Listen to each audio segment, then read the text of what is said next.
Okay, everyone. Welcome to Food Stories. I'm your host, Larry Fournillier. And today we have our returning chef, Chef Mireille from New York City. And she will be cooking two dishes for us today. One is from Ghana, the Tatale, and a pepper sauce from Senegal, they're both on West African side.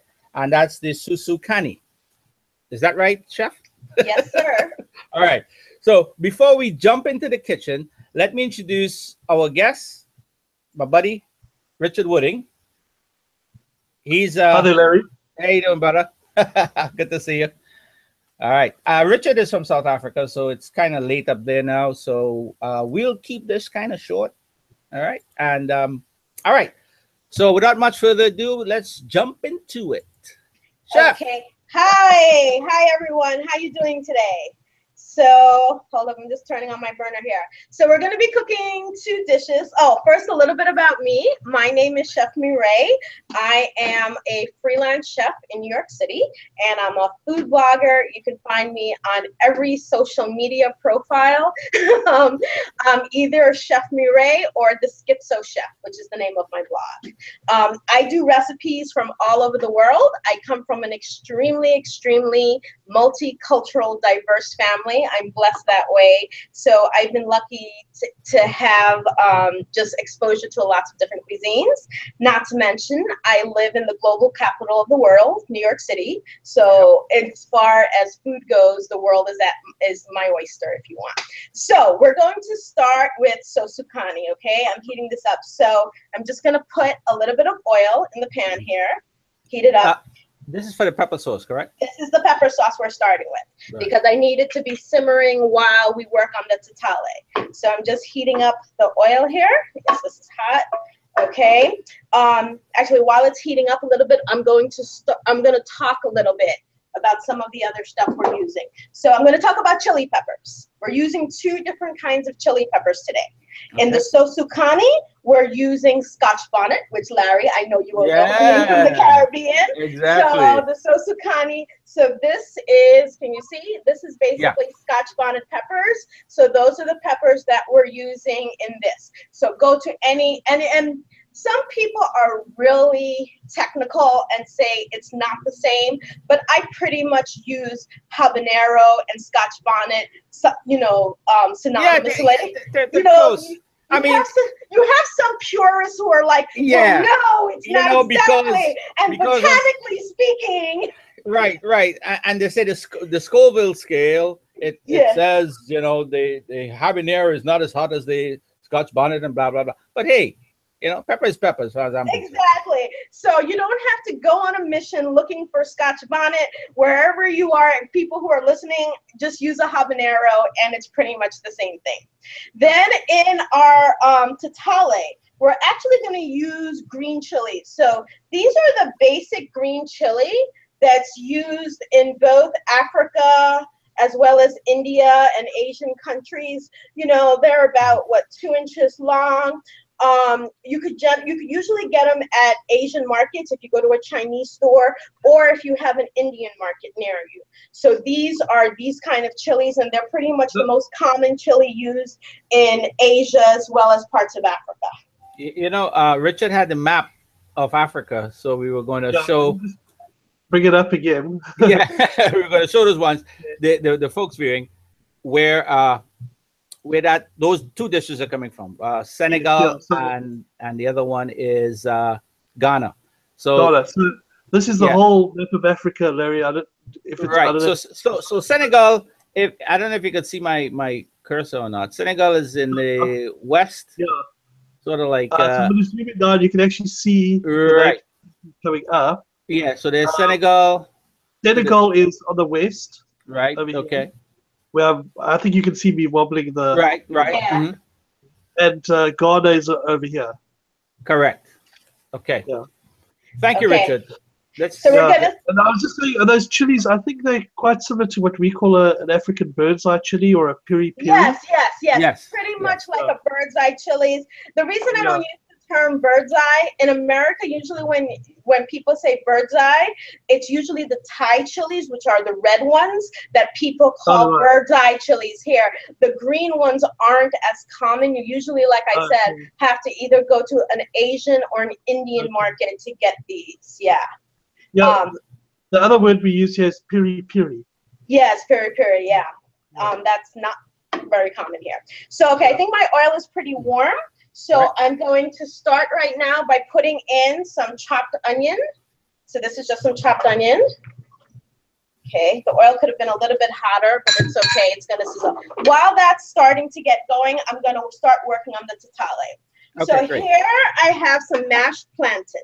So you want to get your plantain as ripe as possible. Unfortunately, when I went to the supermarket, they were not that ripe. It's best like when they're even a little bit overripe. Like you really ideally want the skin to be all black. But you know, this is New York, it's fall. I can't always get them as ripe as I would like it. So like this one, which is a little bit, it's ripe, it's gonna be sweet, but not as sweet. So you might need to use, which is what I had to do, your food processor to help you really mash it. If the skin is all black and it's nice and overripe, which is ideally what it should be, you don't need the food processor, but I need it to. So here you go. I have some ripe plantain. And then I'm going to add, let's see, I have so much stuff here. So these are 2 of the green chilies. Okay. 2 of the green chilies, which I just finely chopped. That's going in there, along with 2 scallions that were cut up. Great. For those of you who are interested in the recipe, they're on the event also at the bottom of this video. Once it goes to YouTube, it'll be in the description. The link to the recipe is on Chef Mireiille's website. Okay, and then here is 1 beaten egg. Oh, got an egg in there. Got an egg in there. Yeah, because they have to bind. Things have to bind. Yeah.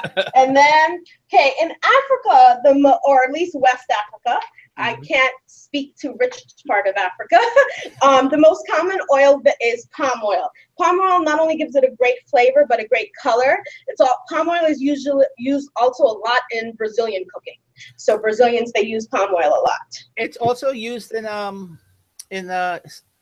Southeast Asia too. Is it? Yeah. Oh, they have the palm sugar. Palm sugar, yeah. Palm sugar. And they're starting to get into the palm oil. I know in Cambodia and Vietnam.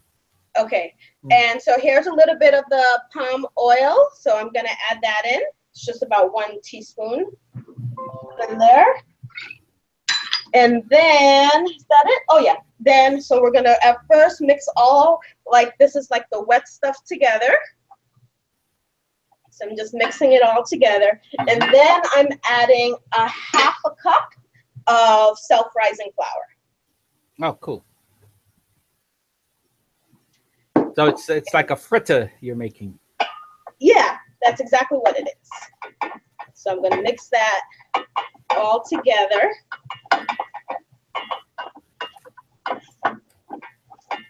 Okay, and then while that's doing, I'm gonna start to heat up this other pan and put some oil. We're gonna shallow fry them. So, you want enough oil so that it comes up a bit. Right. Okay. I love your cast iron pan there. Yeah, I'm a big fan of cast iron. It looks like it's seasoned well too. Yeah, I like cast iron. This thing has been, I mostly cook in cast iron. Yeah, it's great. My dad, when he passed, he had a whole set of cast iron skillets. And well, I have them now. Lucky you.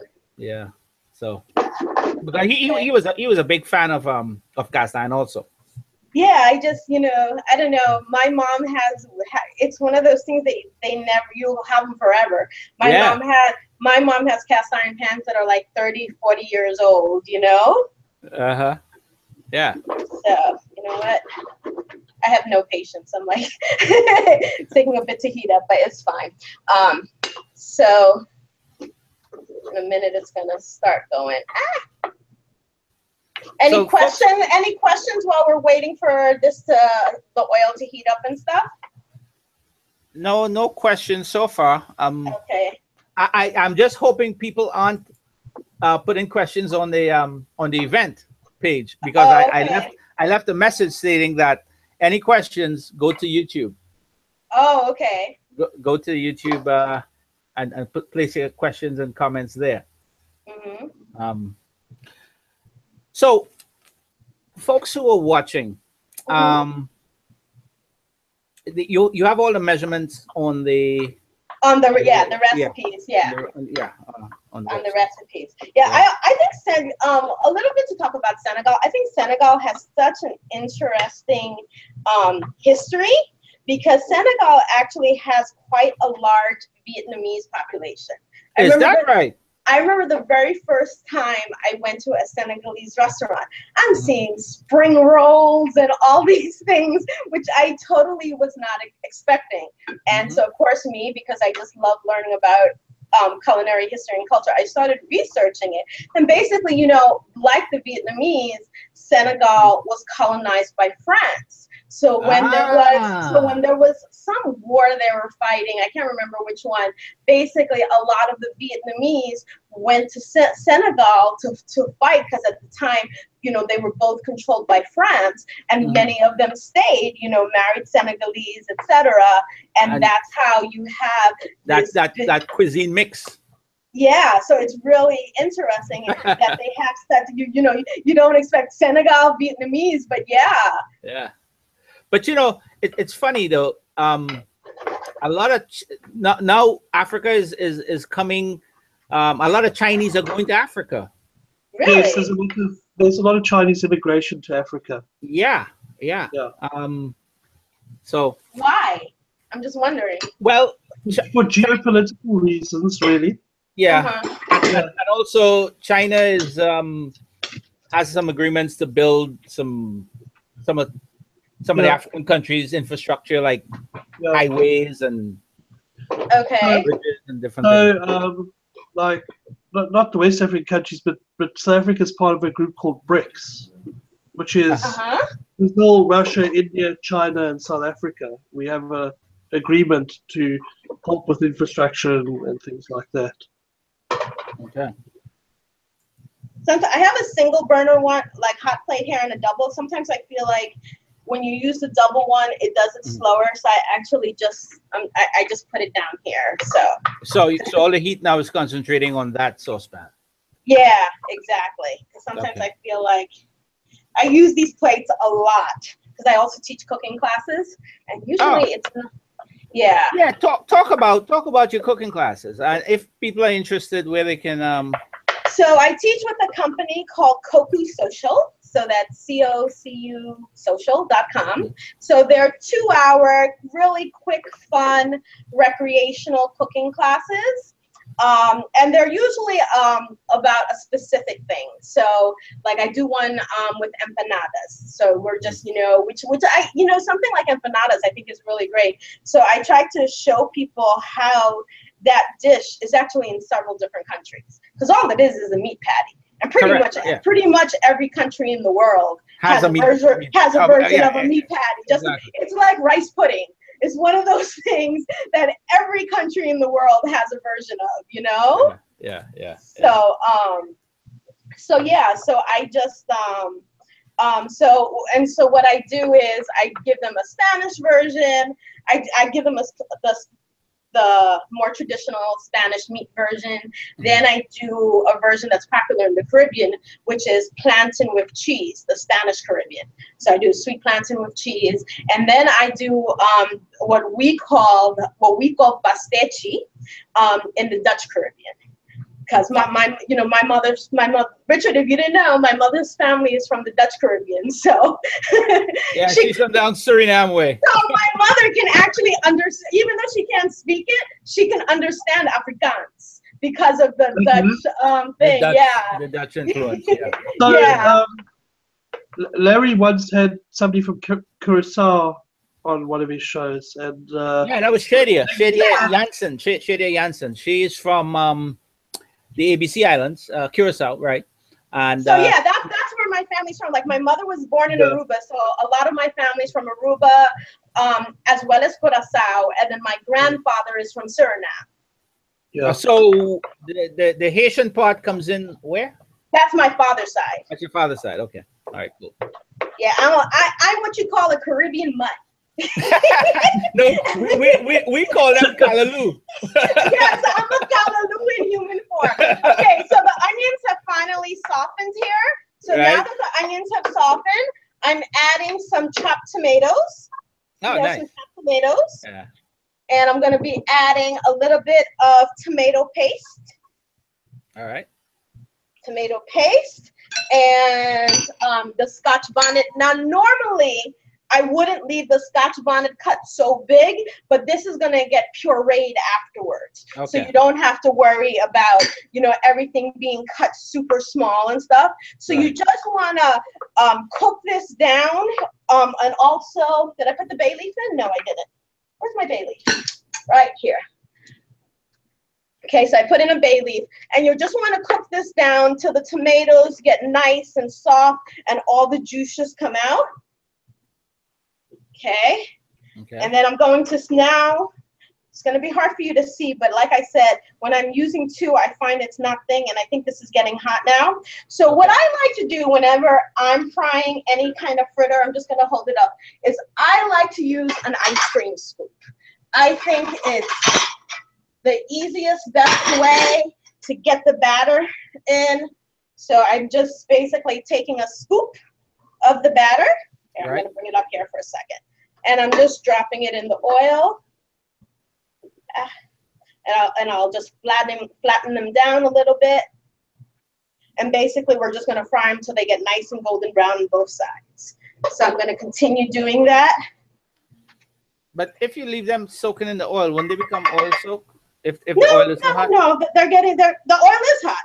Oh, the oil is hot. Okay, all right. Yeah, you maybe couldn't see it, but it's bubbling. Oh, okay. Maybe you couldn't see it, but it's bubbling. Yeah, I couldn't see it. Yeah. It's because for some reason I find like when with the two burners, like one draws heat away from the other one. And I don't want to keep your audience on all day waiting for oil to get hot. Yeah. So let's just do it this way. So I'm just putting it in the oil. But your Sosu Kaani is getting nice, right? Yeah, it's cooking down. So, and these are cooking as well. And yeah, I mean you can deep fry them. I prefer to shallow fry them. Even this, So we're just gonna fry them up. I'm a plantain fanatic though. I love plantains too. Anything with plantain, sweet, savory. There's another there's a cake, kind of like this great cake. It's an Indian cake, actually. It's from, let me see, I think it's from, don't quote me, but I think it's Kerala. Yeah, I think it's Kerala. And there's a cake called kaipola, and you take sweet plantain and you dice it up. Again, that's when the plantain is very ripe, and you deep fry it. Then after you deep fry it, you mix it with egg, and then you bake it. Ah, okay. And Larry, we should have had Sanya here. His family's from Kerala. Yeah, right. That's a friend of ours who used to hang out with us a lot. He's from South Africa.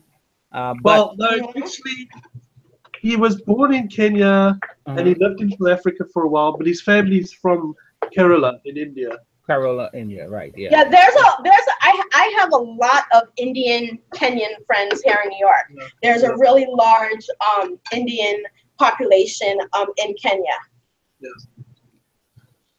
Yeah, sound like some of the most of them are though. Yeah, like I know one guy. He's from his family's originally from Goa. Then I have another friend. His family's from Gujarat. So yeah. Yeah. That's what's great about living in New York, unless unless you are one of those people who just stay within your little community, you meet people from all over the world. Yeah, New York is very cosmopolitan, that's for sure. You know, and we have a very, it's so funny because especially now, you go to other parts of the country, like we live in our little bubble and we think the rest of the world is like that. Then you travel outside of New York and you're like, oh no. Yeah, it's a big world out there. You know. So is it Tatale coming? They're coming. Okay. So I'm just waiting till they, and this is cooking up. It's getting nice, and you see all the liquid that's coming out of it. That's what you want. You want to get it all nice and soft and juicy. And what's great is this is tomato season right now. So these were tomatoes that I picked up from our farmers market. So they're just really amazingly sweet and juicy this time of year. Oh, great.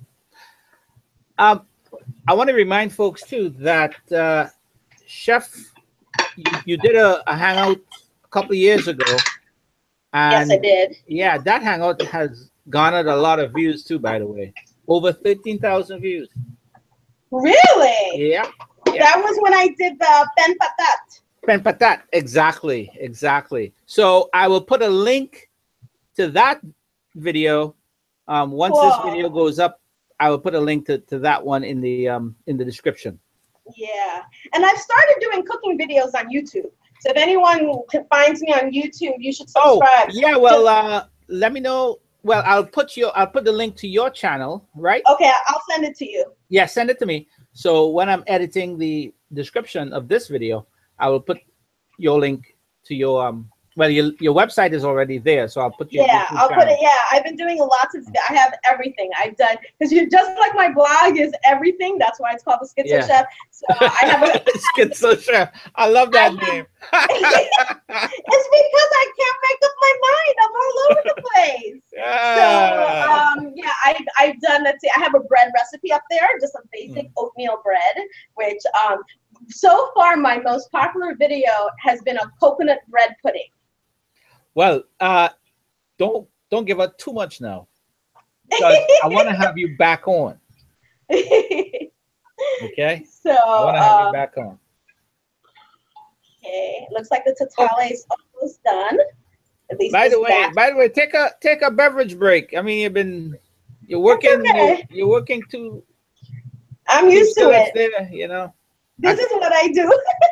I'm watching you work and I'm sweating. Really? Oh my God. You should see when I'm doing my cooking classes. Usually the day after, I can barely walk because I'm on the cooking class is 2 hours, but I'm usually preparing for 2 hours before that. Yeah. Then cleaning up for 2 hours after that. And I'm just running around and so it's a little bit crazy. And I'm like, the other day I pulled a muscle in my back, which was not fun. I literally That's not fun at all. I couldn't walk for like 3 days. I can see the smoke coming from the steam. Sorry, coming from the. Yeah. So this is pretty much. I mean, look, you can cook it up, down, softer. But like I said, for our purposes, so once you get it nice and soft, you just take out the bay leaf. Okay, and then you're going to puree it in the food processor. So I'm going to go ahead and turn this off. Hope I don't make a mess. That's like the last time when Shadia was on here. She put a plastic bowl on a stove where she just finished cooking. Oh my God. And it was liquid inside of it. It just went all over the stove. The bowl just melted. So I'm going to go ahead and try to... everything, there are pieces that are falling out, but that's okay. Okay. Go ahead and get my trusty little ninja.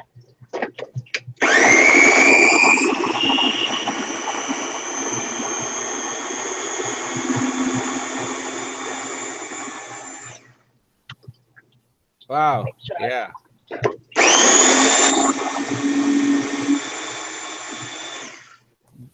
Great Ninja. I love this Ninja. Ninja is my favorite brand of products. And then I'm just going to add a little bit of salt. Okay. So I'm going to add about a teaspoon of salt.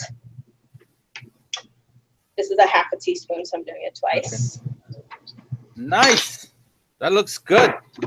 It actually looked like a peri-peri sauce. Yeah, it does.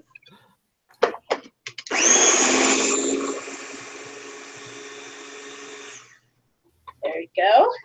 And let's put this over here. Yeah, this table is a mess. Hold up.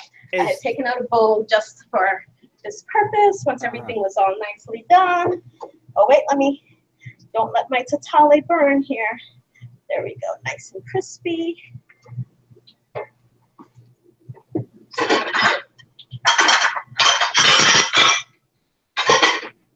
Now that I started doing video, I have so many dishes, it's just ridiculous.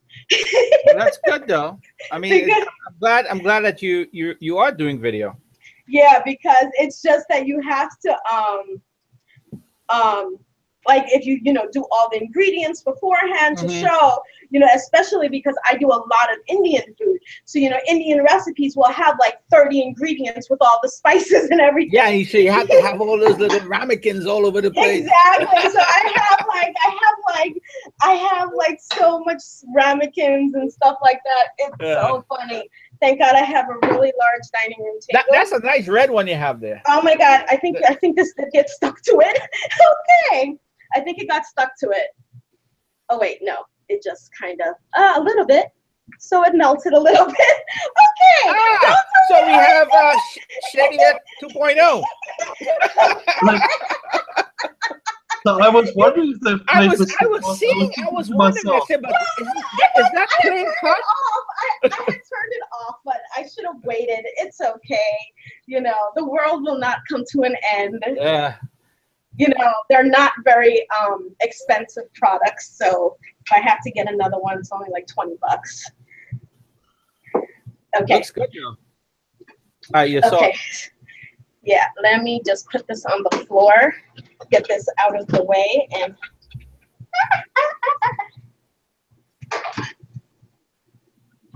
I'll worry about it later. Okay, so here we have our lovely sauce. And let me get a plate. Okay, you'll have to hold it up to the camera.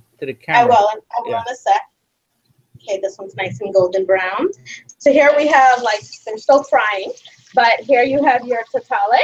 And here it is with your hot sauce. Nice. Well done. Well done. That's looking cool. Yeah. Looks great. And the best thing about it is you get to eat it. So I'm going to show you my reaction. You want to see how good they are. If you don't like pepper, folks. Oh my God.